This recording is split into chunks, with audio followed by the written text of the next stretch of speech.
இருக்கிற அரசியல் சூழலை அவருக்கு இருக்கிற அரசியல் பக்குவத்தின் அடிப்படையில் புரிந்து கொண்டு 5ஆம் தேதியே எங்கள் அனைவரையும் அழைத்து நாம் எல்லோரும் ஒற்றுமையாக இருந்து செயல்படுவோம், அவர் ஆட்சி அமைப்பதற்கு இடையூறாக நாம் இருக்க வேண்டியதில்லை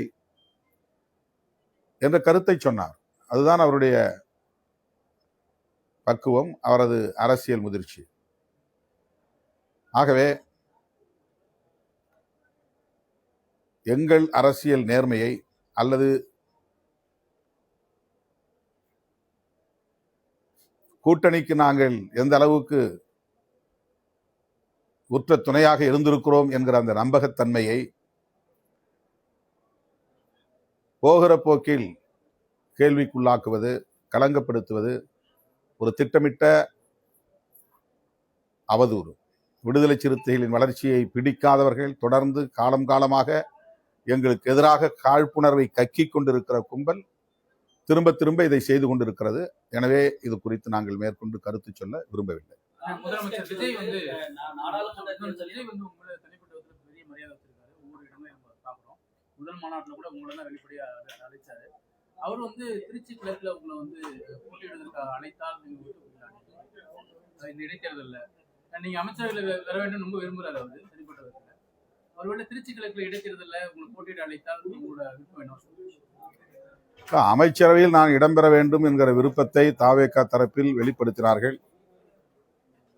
நான் அதில் உடன்பாடு இல்லை என்பதை தொடக்கத்திலேயே சொல்லிவிட்டேன். இப்போதும் அந்த நிலைப்பாட்டில் தான் நான் இருக்கிறேன். அது ஏன் யூகமான கேள்வி? எல்லாமே யூகமான கேள்வியை கேட்டு யூகமா பதில் சொல்லி அதை நீங்க திசை திருப்பி திரிபுவாதம் செய்து அவதூறு பரப்புவது தான் வழக்கமாக இருந்து கொண்டிருக்கிறது. யூகமான கேள்விகளுக்கு இங்கு இடமில்லை.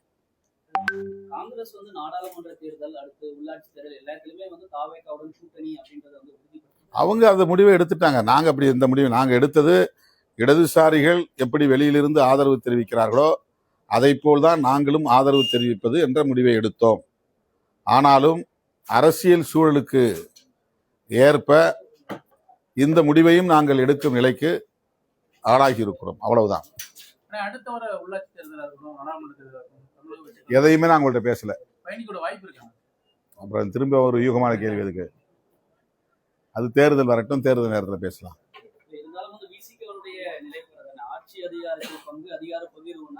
அதை சொல்லிதான் எங்க தோழர்கள் மீண்டும் அந்த அமைச்சரவையில் சேரணுங்கிற கருத்தை, அந்த விவாதத்தை மீண்டும் தொடங்கினாங்க. நீங்க அதிகார பகிர்வுங்கிறது பல ஆண்டுகளாக சொல்லிக்கிட்டு இருக்கிறீங்க. இப்போ ஒரு கோயலிஷன், அதாவது ஒரு கூட்டணி ஆட்சி முறை இங்கே காலத்தின் கட்டாயம் உருவாகி இருக்கிறது. நான் என்னுடைய தேர்தல் முடிவு வெளியான உடனே என்னுடைய அறிக்கையில் அதான் சொன்னேன். தமிழக மக்கள் கூட்டணி ஆட்சி முறையை இன்றைக்கு விரும்புகிறார்கள் என்பதுதான் இந்த முடிவிலிருந்து தெரிய வருகிறது என்ற கருத்தை நான் பதிவு செய்தேன்.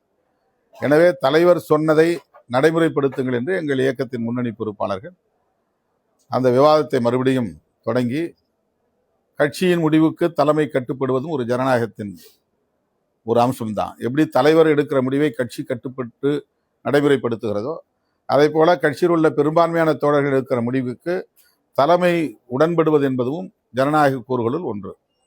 ஆக கட்சியில் உள்ள பெரும்பாலானோர் இந்த அமைச்சரவையில் இடம்பெற வேண்டும், அதுவும் கட்சி தலைவராகிய நீங்களே இடம்பெற வேண்டும் என்று வலியுறுத்திய போது, தனிப்பட்ட முறையில் என் தொடர்பான முடிவை நான் வலுவாக எடுக்க முடியும். கட்சி தொடர்பான முடிவை மறுதலித்து என் முடிவை திணிப்பது என்பது ஜனநாயகமாக இருக்க முடியாது. ஆகவே கட்சியின் பெரும்பாலான தோழர்கள் அமைச்சரவையில் இடம்பெறுவது என்பது காலத்தின் கட்டாயம்.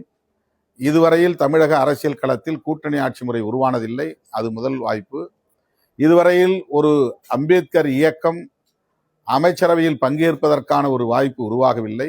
இப்போது உருவாகி இருக்கிறது. இது இரண்டாவது ஒரு மாற்றம். இதை உங்களுடைய ஈகோவுக்காக, அதாவது தனிப்பட்ட முறையிலே தலைவர் அமைச்சர்கள் இடம்பெற வேண்டாம் என்று எடுத்திருக்கிற அந்த முடிவுக்காக இந்த வாய்ப்பை மறுதளிப்பது ஏற்புடையது அல்ல என்ற கருத்தை முன்னணி பொறுப்பாளர்கள் பலரும் வற்புறுத்திய நிலையில் இந்த நேரத்தில் கட்சிக்கு கட்டுப்படுவது என்னுடைய பொறுப்பு.